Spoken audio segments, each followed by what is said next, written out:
Something came back with Artemis II. That's the claim a NASA engineer made in a private message that has since spread across half the internet, and the agency has not denied it the way you'd expect them to. They've issued statements about telemetry, they've talked about anomalies, they've used the word unexplained in a press release, which is the kind of word NASA only uses when the alternative is worse. What followed our astronauts home from the moon is, depending on who you ask, either a piece of debris, a navigational ghost, a measurement error, or something that the people closest to the data are not yet willing to put on the record. This is what we know. This is what we don't. And this is why the silence from Houston has lasted longer than any of the silences before it. Let's start with the mission itself, because the context matters. Artemis II launched in the early hours of an April morning in 2026, carrying 4 astronauts on a 10-day flight around the moon and back. It was the first crewed flight of the Orion spacecraft beyond low Earth orbit. The first time humans had been past the Van Allen belts in over 50 years. The mission profile was conservative on purpose. No lunar landing, no orbital insertion, just a free return trajectory, a wide loop around the far side, and a splashdown in the Pacific. It worked. The crew came home. The capsule hit the water within a few miles of its target. By every metric the public was given, Artemis II was a flawless rehearsal for Artemis III, the landing missions scheduled for the following year. That was the public version. The private version started showing up in pieces about 3 weeks after splashdown, when an engineer working on the navigation team at Johnson Space Center sent a message to a colleague at Goddard. The message was forwarded, then forwarded again. By the time it reached someone who screenshotted it and put it on a forum, it had been read by enough people that NASA could no longer pretend it didn't exist. The message described an object, or a signature, or a return. The engineer wasn't sure what to call it, which is part of why the message stuck. Here's what the engineer wrote, paraphrased to protect the source. Roughly 6 hours before the trans-Earth injection burn that started the trip home, Orion's tracking systems registered a second object in the same general region of space. Not docked, not collided, not close enough to trigger any kind of alarm, but close enough and persistent enough that the radar return wasn't dismissed as noise. The object stayed with Orion for the entire return trip, 3 days, 240,000 miles, through a region of space that is, statistically, almost completely empty. That last part is the part that matters. The volume of space between the Moon and Earth is not crowded. It is a corridor of vacuum, interrupted occasionally by a stray rock, a piece of an old upper stage, or a bolt that escaped from a long-dead satellite. The chance of 2 objects independently traveling the same trajectory at the same speed for 3 consecutive days is not 0, but it is the kind of number you write with a lot of zeros in front of the 1. Coincidence is a possibility. Coincidence is always a possibility. But coincidence is also the explanation that scientists reach for last, after they've ruled out everything else. NASA, as far as we can tell, has not yet ruled out everything else. If you've never thought about how the Moon and Earth move relative to each other, the scale of this is hard to picture. The average distance to the Moon is about 239,000 miles. That's almost 10 times the circumference of Earth. If you could drive a car at 60 miles per hour, it would take you about 166 days to cover that distance one way. Orion did it in 3 days each way, moving at speeds that peaked around 24,000 miles per hour during the closest portions of the flight. Whatever was tracking it had to match those speeds, had to maintain the same trajectory through a series of small course corrections that the spacecraft itself was making automatically, had to do all of this without ever closing the distance to the point of contact. and without ever drifting so far that the radar lost it. That last detail is the one that keeps coming back. The object never got closer. It never got farther. It held its position relative to Orion, like something that had decided, for reasons of its own, not to be left behind. There are 4 explanations on the table right now. None of them are clean. The first is the simplest. It's a piece of the spacecraft. Specifically, it's a fragment of the European service module, which is the cylindrical section that sits behind the crew capsule and provides power, propulsion, and life support for most of the mission. The service module sheds debris during normal operations. Insulation peels, bolts work loose. Small particles of frozen propellant vent from valves and drift away. If a piece of the service module came loose at the right moment, it could, in theory, follow Orion home. The 2 objects would be moving along nearly identical trajectories, separated only by the small force of whatever event released the debris. They could stay paired for days before atmospheric drag at Earth's edge separated them. The problem with this explanation is the size. Whatever was being tracked was producing a radar return consistent with an object several feet across. Not insulation, not a bolt. Something the size of a refrigerator, give or take. And nothing that big is supposed to come off the service module without the crew noticing through vibration, attitude shifts, or thruster compensation. None of those were reported. The second explanation is space junk. There is a lot of debris in cislunar space. Old probes from the Apollo era. Discarded upper stages from Chinese, Indian, and Russian lunar missions. Components of lunar prospector, of LCROSS, of various impactors that were deliberately crashed into the surface and threw fragments back up into orbit. If one of those pieces happened to be in the right place at the right time, it could have drifted into Orion's path during the lunar swing-around. The numbers required for it to then track the spacecraft for 3 days, however, are punishing. Not impossible, just punishing. The Air Force's Space Surveillance Network catalogues known debris in cislunar space, and so far, no entry in that catalogue matches the trajectory. The third explanation is the one the engineer's original message hinted at without ever stating directly. Something that wasn't ours. This is the explanation that makes the rest of the conversation difficult, because it carries baggage that has nothing to do with engineering. The acronyms get heavy. The history gets messy. There is a long, well-documented record of military pilots, astronauts, and radar operators reporting objects that don't behave like aircraft, satellites, or known natural phenomena. Most of those reports turn out to be mundane. Some don't.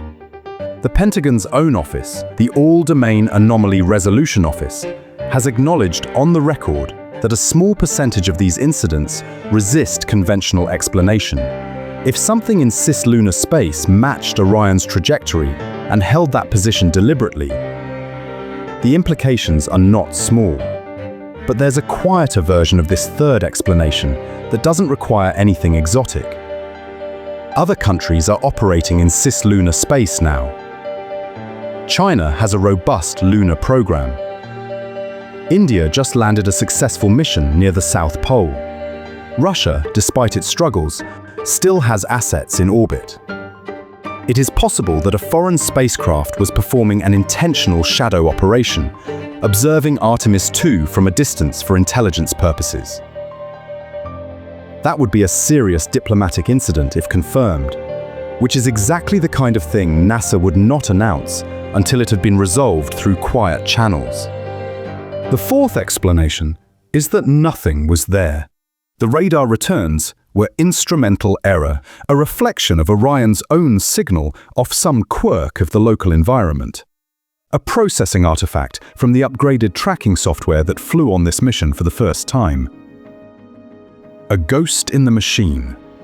This is the explanation NASA's official statements seem to be leaning toward. The phrase used in the most recent press briefing was, "Anomalous data consistent with possible sensor calibration issues. That's the language of an agency that wants to close a story, not open one. The trouble is, the engineer who sent the original message wasn't relying on a single sensor. The object was picked up by Orion's own proximity radar, by ground-based tracking from the Deep Space Network, and by an independent optical confirmation from a telescope in Hawaii that was tasked with imaging the spacecraft during its return. 3 different instruments, 3 different physical principles, all reporting the same thing in the same place at the same time. Sensor calibration errors don't usually replicate across 3 independent systems. So what did the astronauts see? This is the part that's interesting, because the answer, officially, is nothing. The crew was not informed of the tracking anomaly during the flight. The decision to withhold that information was made by Mission Control, which is standard procedure for any non-actionable contact. If there's nothing the crew can do about it, and the object isn't on a collision course, you don't burden them with it. They have enough to manage. The 4 astronauts on Artemis II have all been interviewed since splashdown. They've given press conferences, sat for documentary footage, talked to schoolchildren and senators. None of them have mentioned anything unusual. Either they were never told, or they were told and were instructed to not discuss it. There is one detail, though, that has surfaced in private conversation and refuses to go away. During the return trip, the commander of the mission asked twice for confirmation of trajectory tracking from Houston. Twice in 12 hours, which is not a high frequency for a routine question, but is unusual enough that someone noted it in the flight log. The transcripts of those exchanges have not been released. The flight log notations have. They read, in the dry, declarative style of NASA documentation, that the commander requested trajectory verification and was provided with nominal data. What the commander saw, if anything, has not been described in public.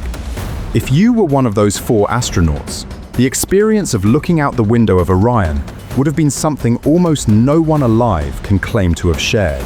The view of the moon at close range, the sight of Earth shrinking to a small blue marble in the distance, the blackness in between, deeper and emptier than any sky you've ever stood under at night. Imagine being 3 days from home, hurtling through that emptiness at over 20,000 miles per hour, looking out at the silent sweep of stars and seeing a point of light that wasn't supposed to be there. Not a star, because it moved with you.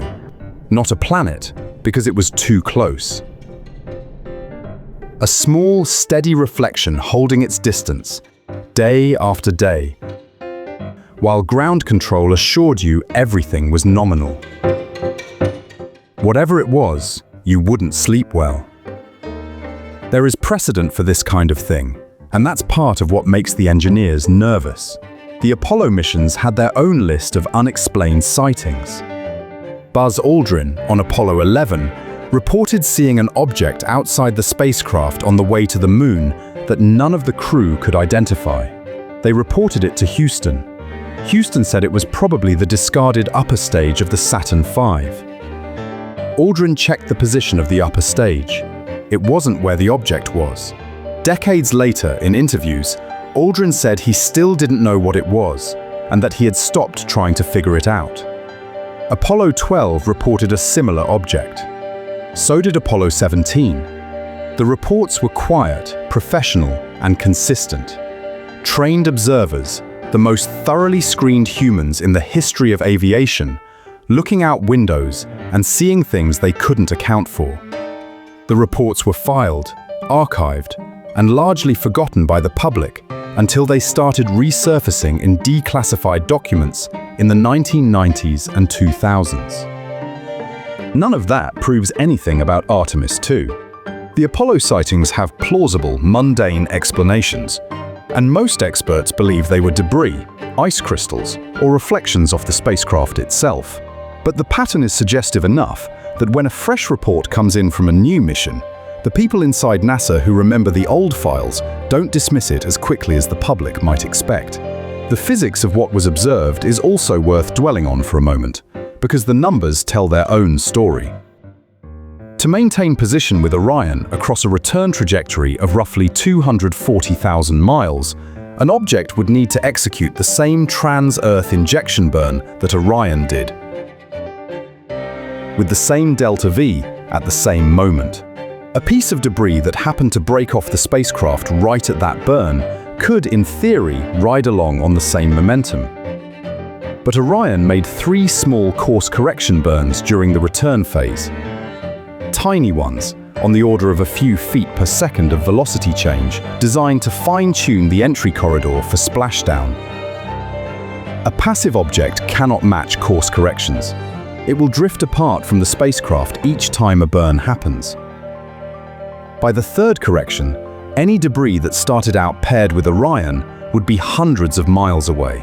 The tracked object did not drift apart. It made the corrections, or something equivalent to the corrections. That detail, more than any other, is what the engineers are circling. Passive debris does not adjust its trajectory. Reflections do not adjust their trajectory. Sensor artifacts do not adjust their trajectory. Whatever was being tracked behaved as if it had a reason to stay where it was. That is not a small thing. That is, in fact, the thing. The investigation, such as it is being handled by a small team inside NASA's Engineering and Safety Center, the office responsible for reviewing anomalies that don't fit standard categories. The center has handled hundreds of these cases over the years, ranging from the famous to the forgotten. Most of them resolve into mundane explanations within a few months. Some of them never resolve at all and are quietly archived under the heading "Unable to determine." The Artemis II tracking anomaly is currently in the active investigation queue. NASA has confirmed this much. They have not committed to a public timeline for the report. In the meantime, the data has leaked piecemeal through a network of engineers, contractors, and former employees who don't agree on what they're seeing, but who agree that something is there. The radar returns have shown up in academic papers as anonymized datasets. The Hawaii telescope's imagery has been independently analyzed by researchers at MIT and Cornell. The Deep Space Network records have been requested under the Freedom of Information Act by at least 3 news organizations. Pieces are coming out, not all of them at once, and not always in the right order, but the pieces are coming. What we have so far adds up to this. An object of unknown origin maintained position with the Orion spacecraft for approximately 72 hours during its return from the Moon. The object was detected by 3 independent instruments operating on different physical principles. The object's mass, composition, and trajectory of origin are unknown. NASA has not publicly identified it, and the leading internal hypotheses are, in order of agency preference, sensor error, debris of unknown origin, foreign reconnaissance, and unspecified. The fact that unspecified is on the list at all is the part that most space journalists are quietly fixating on. NASA does not list explanations it has already excluded. The presence of unspecified in the leaked working document means that as of right now, the engineers responsible for figuring this out have not been able to definitively eliminate the possibility that whatever followed Artemis II home was something they cannot identify with the tools and frameworks currently available to them. That is not a confirmation of anything exotic. It is, however, a polite admission that the box of things we know how to explain did not contain whatever this was.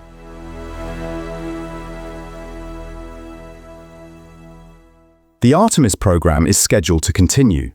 Artemis III, the first crewed lunar landing of the modern era, is still on the books for late 2027. The hardware is being assembled. The astronauts have been selected. The mission profile, as of this recording, has not been altered. Which is interesting, because if NASA genuinely believed something hostile or hazardous was operating in cislunar space, the responsible course of action would be to delay. The fact that they are not delaying tells you that whatever the engineers are working through, they don't yet think it's a threat to crew safety. Or they don't think it'll repeat. Or they think they can mitigate it before the next launch. Or they think it's nothing and the leaks are noise around a story that doesn't actually exist. That fourth possibility is the one official NASA wants you to land on. And it might be right. Most leaks about NASA programs over the decades have turned out to be partial truths, misinterpretations, or outright fabrications. Space attracts mystery the way mystery attracts attention, and the gap between what people want to be true and what is actually true has always been filled with stories. But the engineer's original message has a specific, unromantic quality that's hard to ignore. It doesn't speculate, it doesn't editorialize, it describes a tracked object, 3 sensor confirmations, and a trajectory match that lasted 3 days. That's it. There's no flourish, no conspiracy, just an engineer who saw something in the data that he didn't think his colleagues should keep to themselves. He's been suspended pending review. That's the official line. He has not been fired, which suggests that whatever he leaked, he had legitimate access to. NASA does not preserve the careers of fabulists. Where does this leave us? It leaves us in the uncomfortable middle. We know something happened. We don't know what. The agency tasked with answering that question is, by its own admission, still working on it. The engineer who started this conversation is not talking publicly. The astronauts who flew the mission are not discussing it. The data, what little has surfaced, is consistent with multiple explanations, none of which fit perfectly. And in the meantime, the second most distant object ever followed home by a manned spacecraft sits unidentified in the catalogue, marked with a designation that translates roughly to presence confirmed, identity unknown. The Apollo astronauts came home with rocks. Artemis II came home with a question. We're going to find out the answer eventually. NASA does not leave investigations open forever. The report will land on someone's desk. The engineers will sign off, and the public version will be released with whatever caveats and redactions seem appropriate. It might say debris. It might say calibration error. It might say foreign asset. It might say something else. When it does, we'll know more about what happened in the void between the Moon and Earth during 1 week in April of this year. Until then, the only honest thing to say is that something was out there, that it wasn't supposed to be, and that the people closest to the answer aren't ready to give it. Space has a long history of holding onto its secrets longer than we want it to. The dark between worlds is patient. It has been waiting longer than any of us have been alive, and it can wait a little longer. The engineer's message ended with a single line that has stuck with everyone who's read it. Not a warning, not a theory, just an observation, dropped into a chat window late on a Tuesday night, weeks after the splashdown. It went home with us. That's all it said. 3 words, no punctuation, no follow-up. The kind of sentence a person writes when they've thought about something for too long and finally need to put it somewhere outside their own head. Whatever it was, it's here now, in the quiet space between Earth and the Moon, or maybe closer than that. The investigation will continue, the next mission will fly, and somewhere in the data, a small, unresolved signal will sit, waiting for someone to figure out what it actually was. The universe rarely tells us things on our schedule. It tells us when it's ready, and not a moment before. Thanks for watching, and I'll see you in the next one.